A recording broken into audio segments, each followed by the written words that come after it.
Hello everyone, welcome to our weekly Facebook Live event, Ask Us Anything. We're doing a little something different this week. Some of you are familiar with our Growing Healthier programs, and those are our monthly educational programs that are sponsored by the Health Foundation. And of course, we've not been able to have them live for a few months now since COVID started. And so now, once a month, as part of our Facebook Live broadcast, Dr. Bird is going to bring the speaker that we had planned for Growing Healthier on and cover a little bit of information about what their specialty is, and then he'll move on with his COVID update. So this month's speaker was Dr. Jerald Cundiff from Ophthalmology, and the topic was supposed to be your aging eyes when you're not seeing 20/20.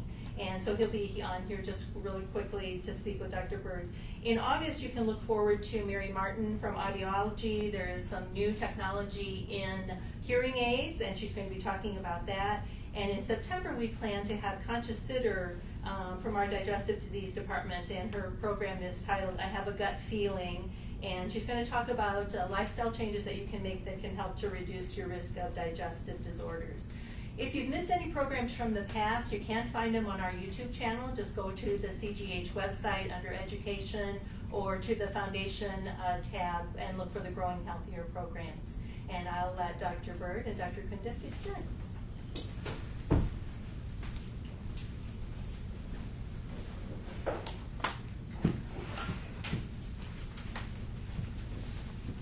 Thanks. I don't know if she said who she was. That was Sherry DeWalt. I give you her personal phone number and stuff. So thanks, Sherry. And Sherry works with workplace wellness through our foundation.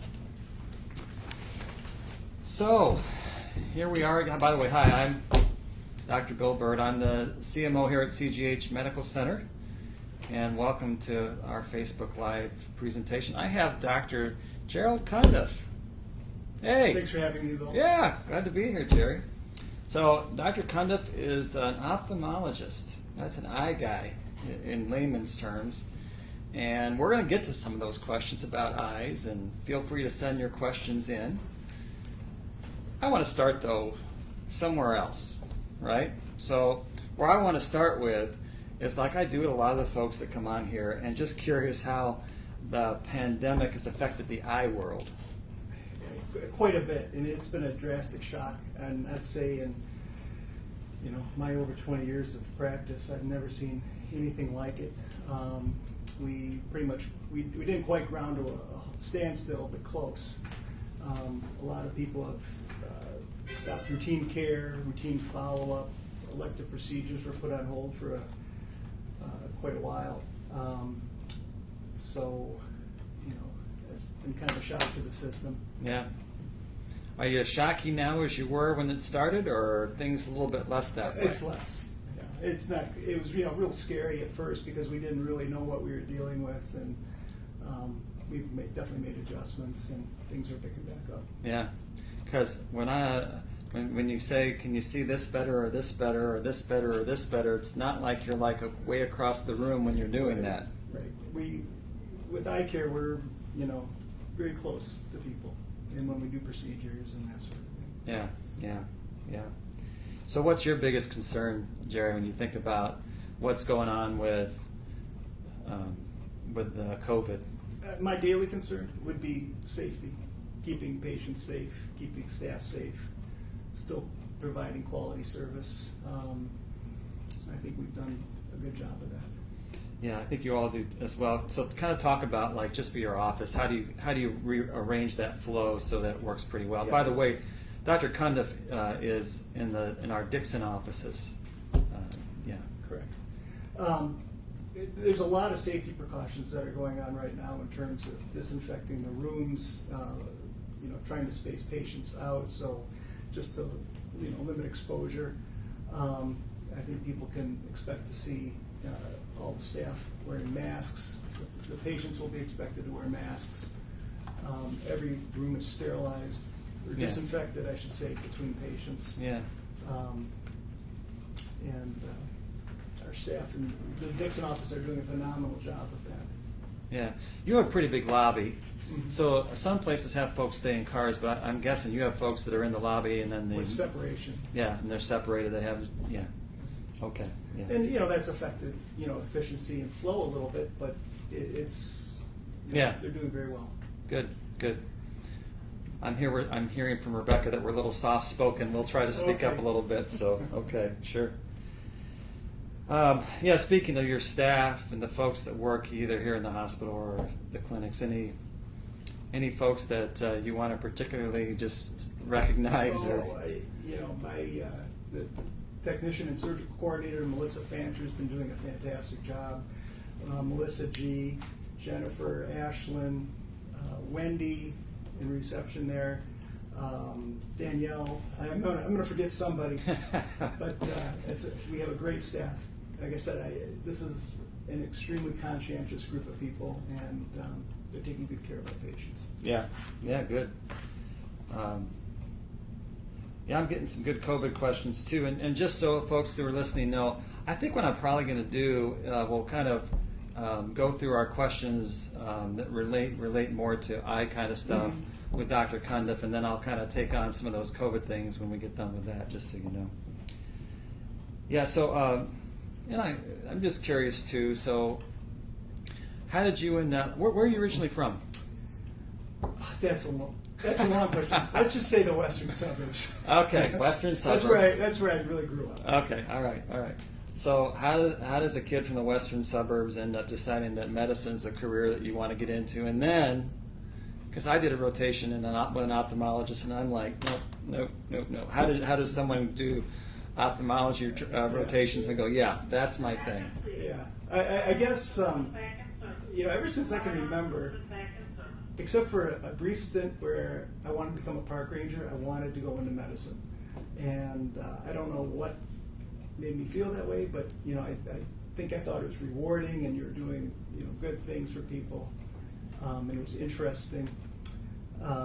What was your in the suburbs? You had experience where you felt like a park ranger would be a good fit, or? Yeah, I don't know what. Like I said, I was little. Right. But, there's a park district there in Chicago, right? Yeah. Sure. Ophthalmology, when I was in medical school, we would do clinicals, and we'd go around to the different departments, and you get to know the people, and they kind of show you, well, this is what ophthalmology is like, and I was just very intrigued by it. There was a lot of I thought at that time very high technology. The eye is the one organ system that you can actually look into and really see what's going on. You don't have to necessarily, and we do have other tests, but you can actually see the blood vessels and the tissue and the optic nerve and the lens and the iris, and you can really see a lot about somebody's health by just looking in the eye. Okay, it's intriguing. All right, but I can't remember how long is the training for that beyond. So medical school is 4 years. And then, how does that work with ophthalmology? There's a year internship. It can either be like a transitional year or a surgical year. Yeah. And then there's 3 years of training beyond that. Okay, yeah. Yeah, so that's a little bit of time. So Dr. Cundiff put in, 4 years undergrad, 4 years medical school, 4 years transitional year, and then residency. So he went from kindergarten through senior in high school one more time, just for good measure. All right.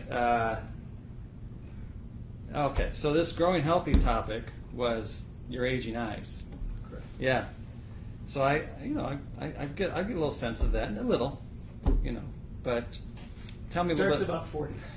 Yeah, a little sense of that. So tell me some key things of someone as they get older, what they're going to notice with their eyes. Well, like I said, I think probably the first hint that you're getting older is as 40 approaches. Your arms aren't long enough. You have to start relying on these things. Yeah. The other obvious thing is people start to develop clouding in the lens of the eye. That's the big one, cataract. Sometimes as the cataract develops, the prescription changes and things shift. And again, you need more reliance on readers. People tend, there's an increasing incidence of glaucoma, which is high pressure in the eye. That happens as people get older. people can develop diabetes as they get older. Mhm. We see a lot of that in the eye. Macular degeneration is another big one. Yeah. So, you know. So like, at what age, if you've had you haven't needed glasses or not much, at what age does your society say, you know what, it's probably time at this age and then every certain number of years thereafter to pop in and see an optometrist or an ophthalmologist? I'd say after 40, you should probably have yearly exams. Yearly exams after 40? 40 or 50. Okay. All right. I You know, better sometimes we'll see somebody with a really healthy eye and there's just nothing going on and they're Yeah. stable, and we'll say, well, you could come in 2 years if you want. Okay. All right. But probably yearly after 40 is a good idea. All right. I need to get with the program. You know, one of the reasons for that is that a lot of these things are really insidious. Like glaucoma, you know, people usually don't have any symptoms. It's painless, and it's painless loss of vision. Yeah. And the vision loss happens so slowly, they don't even notice it. Same with macular degeneration. Yeah. So you want to catch those things early while you can prevent damage Yeah. or treat. So and as far as macular degeneration goes, so you don't necessarily have to be a fatalist and assume that it's just going to be downhill. Correct. Tell me a little bit about that. Well, What can we do about It's that? very well. You know, I'm a huge advocate for sunglasses, good sunglasses that block the UVA and UVB. Okay. They don't have to be expensive. You can get UV blocking sunglasses for a reasonable rate. Okay. You know, I'm a big advocate for nutrition, antioxidants. You know, there is a vitamin. There are vitamins out there for macular degeneration that are proven to slow its progression. You know, smoking is one thing we know for sure accelerates it, and stress on the eye. All right. Yeah, one of the questions here from one of our folks watching this, and this obviously, I'm sure there's a laundry list, but what are the main medications that affect your eyes? First one that comes to mind is prednisone. Prednisone. Can Okay. accelerate cataracts, raise intraocular pressure. So if someone's on, prednisone would be something like if you have I don't know, but particularly back in the day, rheumatoid arthritis or really bad lungs like emphysema or those kind of things, people would be on prednisone for that kind of stuff. I'm gonna wade into the hydroxychloroquine controversy. Oh, sure. Because that's something Now, that hydroxychloroquine, that's what you've been hearing, or particularly early on with COVID, that was a potential treatment for COVID. So, yes. And a big issue is about how safe is it. And we monitor people who are on hydroxychloroquine. The new recommendations are after they've been on it 5 years to monitor them yearly. But get them in for a baseline when they start, and then after 5 years, probably go yearly. And you can see a toxicity in the central part of your retina called the macula, but it's very rare. Yeah. It's just You have to do do the follow-ups, but it's pretty rare that you find a I've problem. probably seen it 3 times in 20 years. Okay, that's good. And I don't know any of these patients who were taken off for cardiac reasons, and patients universally. Yeah. I'll speak it in a broad generality. They tend to love what the hydroxychloroquine does for the rheumatoid or the lupus. Yeah. Yeah. Okay. So and that's the brand name for that is Plaquenil. Right. Are there any other drugs that you routinely go, oh yeah, that's the causing this problem with this person's eye? I'm blanking on kind of a rare one we just saw about a year ago.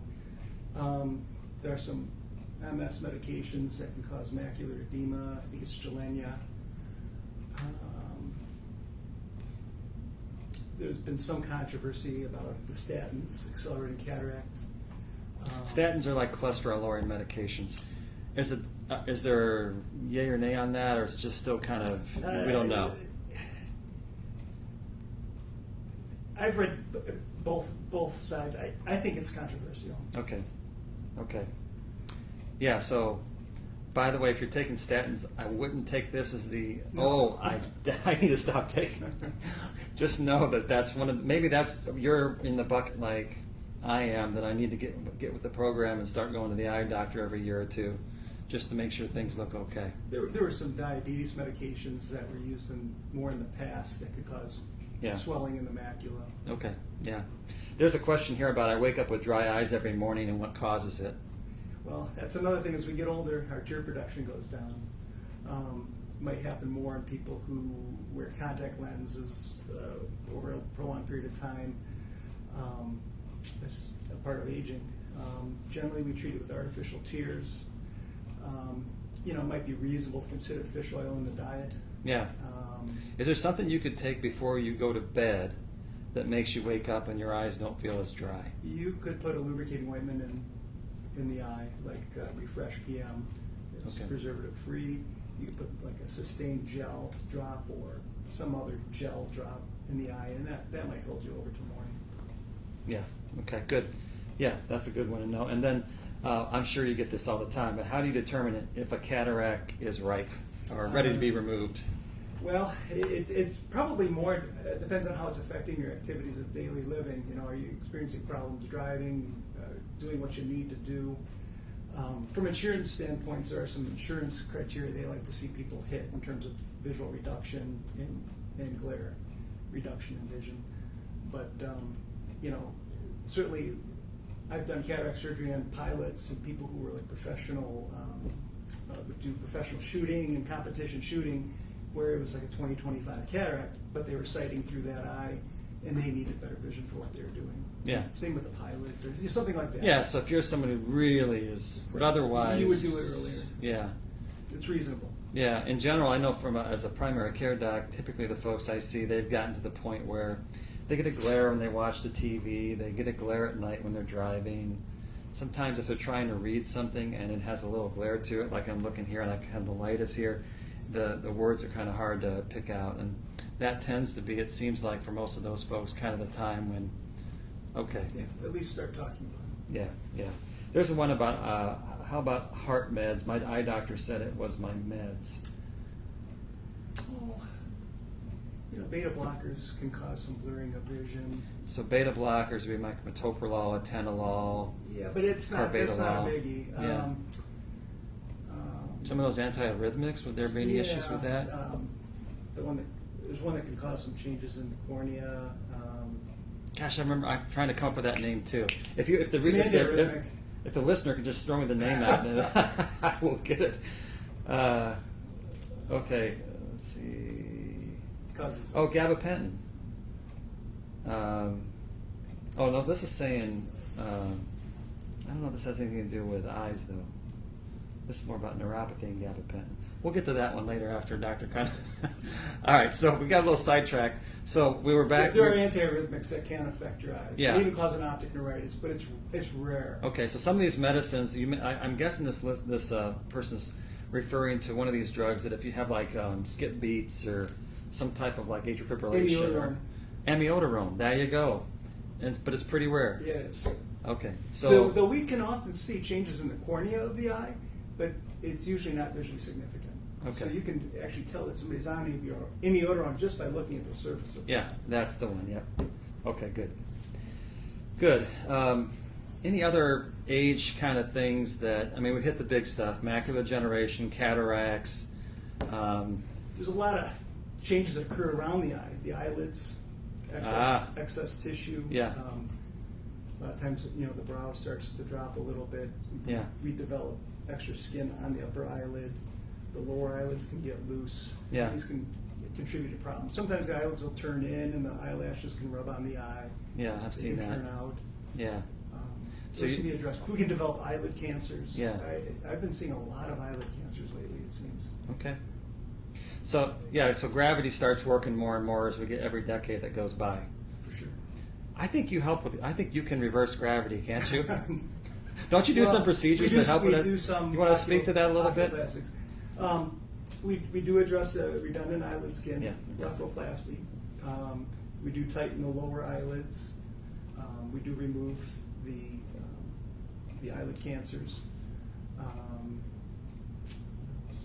So if you're somebody Some limited brow lift. yeah, so classically, someone who has a little bit extra skin on the top of their eye and their eyelid, they'll describe it like when you pull down these drapes or something like that. It feels like you're always looking and there's at the top of your vision you can't see well, and that's because you have that tissue. And that's something that oftentimes, if they get to a certain level, and I think insurance defines that, Correct. that you can And repair it's usually that. pre-approved. Yeah, yeah. So yeah, just we do testing to see Yeah. if it's significant. yeah. So in our area, just so you know, Dr. Cundiff is, I think, the only person in our area that does that. I think so. Yeah. Maybe So he's your guy if you need to have that taken care of. Okay. So the other one said, I've experienced tunnel vision a few times, and I looked up on WebMD, and it says it could be a sign of anxiety. Your comments to that?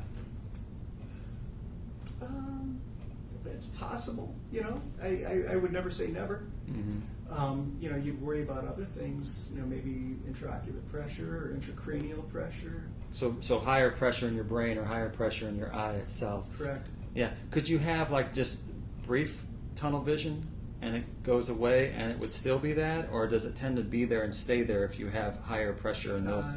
You can get the vision cutting in and out with elevated intracranial pressure. It kind of comes and goes. Okay. Yeah. Yeah. And if someone had anxiety and they came to see you, and that was what was causing their tunnel vision, how do you go about going, okay, that's probably more anxiety versus something else? Well, we would first try to make sure everything is functioning normally. You know, the peripheral vision tests, the Yeah. optic nerves are healthy, and then, you know, if everything looked, you know, perfectly in working order and we could find no defect, we'd probably just watch it and, Yeah. and Yeah. see what happens. You know, my practice was typically if someone came in and said, I feel like it's anxiety, or I wondered if it was anxiety causing whatever that condition was. And the reality is that I think 20% of us at some point in time in our lives have depression or anxiety. So it's no big deal if people do. But I typically would go, the conversation would be it could be this, and unless it's really clear cut that it's anxiety, we probably need to check off a few boxes to make sure it's not some other things. And so for folks who have tunnel vision, I think at least an appointment with an eye doc just to kind of take a look and make sure there's nothing else that sticks out, I think would be appropriate before we start saying that anxiety is the source of that. Yeah, good. These are good questions, by the way. Thank you. Let's see here. We talked about that. What's the favorite part of the work you do? Probably working with patients, working with my staff. I enjoy going to the operating room, procedural things. So both. You like it. Yeah, I like what I do. That's good. We like that. Let's see. There's maybe one more. I enjoy challenging cases as well. You know, if sometimes, you know, things present that are kind of a mystery and Yeah. you know, Like not to your kind of, run-of-the-mill thing. you like to figure it out. Mhm. Try to figure I it like out. the Yeah. problem solving. Well, here's one that you're going to probably have to pronounce for me. Could you briefly explain the cause and treatment for meibomian gland dysfunction? Oh, And if I knew What is it, first of I all? thought- And then in our eyelids, we have a series of glands called meibomian glands, and they're oriented vertically. They're in the lower lid. Vertically and is the up upper and lid. down. Correct. Okay. And they secrete a fatty material into the tear film. And your tear film is 3 layers. The middle layer is an aqueous layer, and the outer layer is the fatty layer. And that's secreted by these meibomian glands. And that's what helps decrease the evaporation of tears off the surface okay. of your eye. Okay. So it's an important part of your tear Yeah, film. yeah. And sometimes, and I have to say, I probably see it daily, and I see it all the time, the meibomian glands, we say meibomian gland dysfunction. They look kind of plugged, they're just, the secretion doesn't look right, and so it can cause symptoms consistent with a dry eye. It's very similar. Okay. Burny eyes, blurred vision. Meibomian gland dysfunction can cause blurred vision, as dry eye can as well. Mm-hmm. Things that can help the function of the meibomian glands, warm compresses, but it's something you have to kind of continually do. Fish oil in the diet may improve the meibomian gland secretion. What are the other things?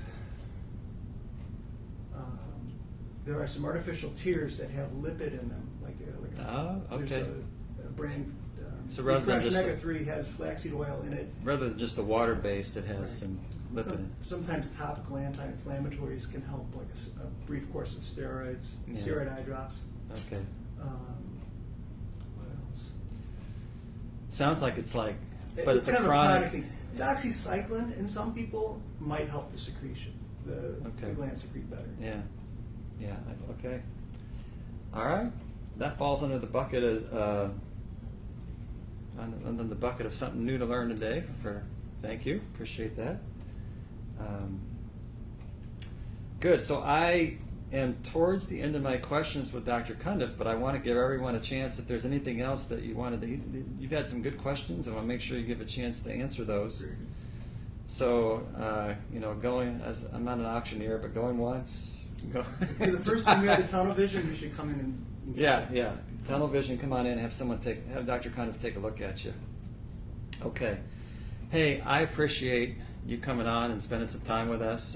It's been good just to chat. We run into each other once in a while, but Dr. Cundiff is over in our Dixon office and does a really good job with his patients. The feedback we've received from Dr. Cundiff since he's been with us has been excellent. So I encourage you to check him out sometime. So thank you very much. Appreciate it. Yeah, thanks. Okay. So, and if you have things you need to get to, feel free to get to them. Yeah, so thanks. So I'm going to hit at some of these questions that are coming up about COVID. And let me see if I can take care of those. I'm going to kind of go a little more towards the middle of the screen for you all. Hey, Sherry's still here. Sherry, you were talking you were going to have a jingle you were going to do or something like that about, no? Okay, I'm just giving you an opportunity for the foundation to, okay, well maybe next time you'll have one, so I can accompany you with some sort of musical instrument. Okay, so let's see here. Are COVID cases going up or down in our area? And the answer is they're going up a little bit. I didn't look today, but I did see that, if you go to like the New York Times, they have a kind of a thing that kind of shows hot spots in different counties. And last I looked, our county was orange. And it kind of orange is kind of like, yeah, it's trending up. Dark orange is more like trending up more, and red is like, yeah, not good. We weren't red or dark orange, but we're definitely orange last time I looked. Can you get COVID a second time? I'm not sure. I don't think so. So time will tell on that. I would say right now that the thinking is probably not. But what's only been around now for what in this area, 4 months. So if this is still going in January or February, will people be able to get it again? I don't know. What is CGH doing to prepare for when our kids go back to school in the fall? Yeah, we were just talking about that today. And, I don't have it. There are no easy answers for that. Not both in terms of the students and what's best in terms of giving them the best education that they can get. But along with that, making sure that everybody's safe when those kids show up to school, making sure that if someone who's at school does get sick, how to go about kind of finding the folks that are close to them and making sure that they stay away from other folks and are quarantined for a period of time. What testing would we want to do for those in those situations? And then just the whole of for those parents that work anywhere, and if the kids are not at their normal schedule for school, because the schools are from Department of Public Health and the Board of Education and places like that as well. So, good question. It's going to be I suspect, to be a pretty fluid situation. How are things at the hospital where you've seen an uptick? Things at the hospital are fine. Yes, we went like 2 or 3 weeks where we didn't have anyone that had taken care of it here at the hospital, and now we've had 2 or 3 weeks where we always have someone we're taking care of at the hospital. hospital. So yeah, it's come up a little bit, but it's still, at least right now. Let me see if I can get back to that question. Right now, I'd say it's manageable. Some of the turnaround time for testing is also something that we're keeping our fingers crossed on. So we send, if you're going to have like a surgical procedure, the state says that you have to do a test within 72 hours. Country, it slowed down that process. So far we had one day this week was the first time we had a few people we had to cancel their surgery and then had to reschedule because we didn't have those results back. So far, other than still been getting a good turnaround time and time to get those make those surgeries happen. But it is a concern, and we're going to keep monitoring it. We're not making any changes to our surgical schedule at this time. But a week, a month from now, I don't know. We'll see. Okay. Let's see. I know this is a question for someone who said that I know a local assisted living assisted care facility was tested positive 3 weeks in a row, but is asymptomatic. How does that affect the numbers? Is she counted as each week as a new case or just the first time? I think those are counted. I'm pretty sure every time we do that a test is done for the county, that those are counted. So yeah, that I think would go towards the number. That's my educated understanding of that, but I could be wrong. And yeah, that would add to the number of cases. I don't think that's a huge number of folks. It does bring up another thing that is occurring, and that is people do, some people do continue to test positive for quite a while after their infection. And so then it becomes a question of, when can we trust that even though the test is positive, that the person is probably not infectious? And that's still being worked out. It really is. It's one of those things that I think we'll have a better sense of at some point in time, but right now we do not. And then someone mentioned about that they looked for me yesterday for the bow tie Thursday. Yeah, I was wearing a bow tie, but no, I was not here. Like I said, we are working around the medical staff schedules, and so whenever it works that they're available, we're available. So if it's on a Thursday, yeah, bow tie. If it's not, no tie. So here we are. Let's see here. Okay. This is one about, do you think bars should be shut down again, or should they not have entertainment so they don't draw large crowds? I just heard something that the governor said yesterday is, so our percentage of positive testing right now in our state is about 3%. And that's still pretty good. Like, for instance, I think Arizona is at 22% today or yesterday. And you look at like Texas and South Carolina, they're around 18% of the tests that they do are positive. So you can kind of do the math on that. That's a lot of the people that have symptoms that are positive. Our state did a pretty good job, and we're at 3%. I think the governor said if we get around 8%, that things would change in terms of what the recommendations are for all those phases, which I hear that as code for if we were to move up towards that 8% number, that we may be going back to phase 3. So for now, I think what is being recommended is reasonable, but that could change.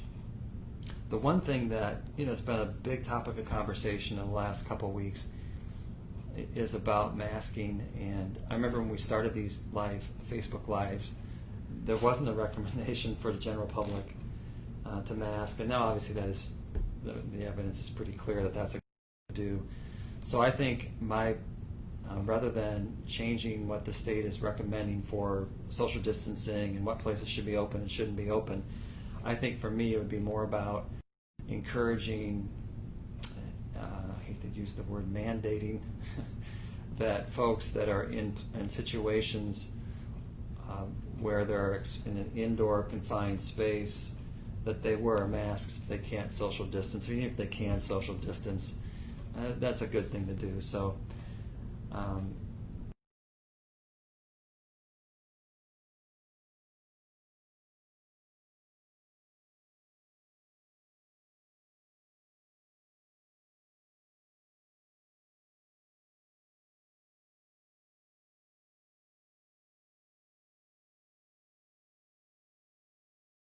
on with those.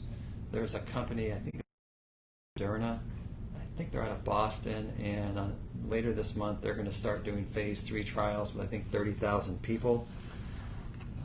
So that's encouraging. Obviously, it's one thing to do the trials, it's another thing to produce all those. I think they're trying to produce some of these time they're doing the trials.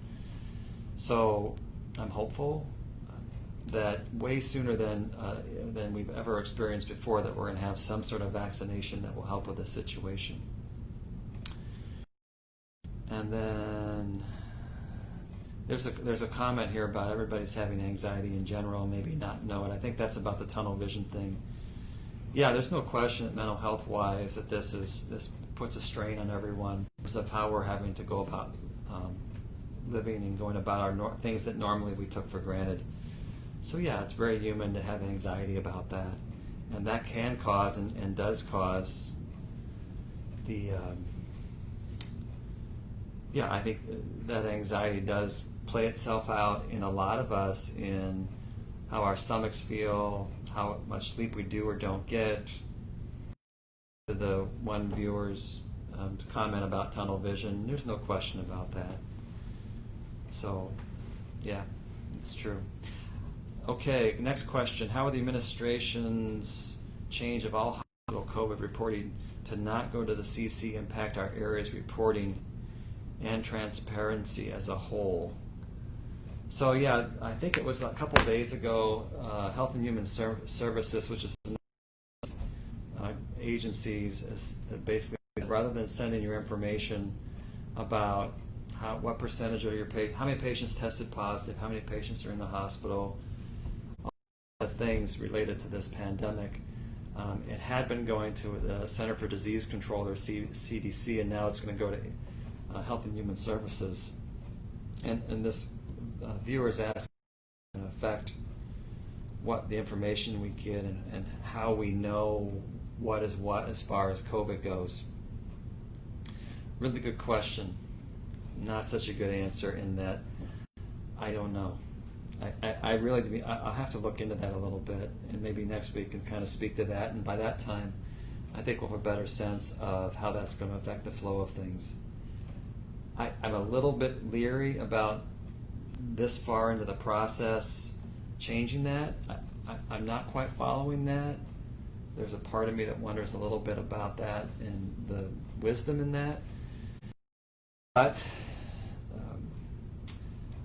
we'll find out more as we go farther into this, and if we start seeing that data seems different. And I guarantee you folks are going to be watching that very closely to see if the data is changing and the reliability of it is changing, then that may come up again.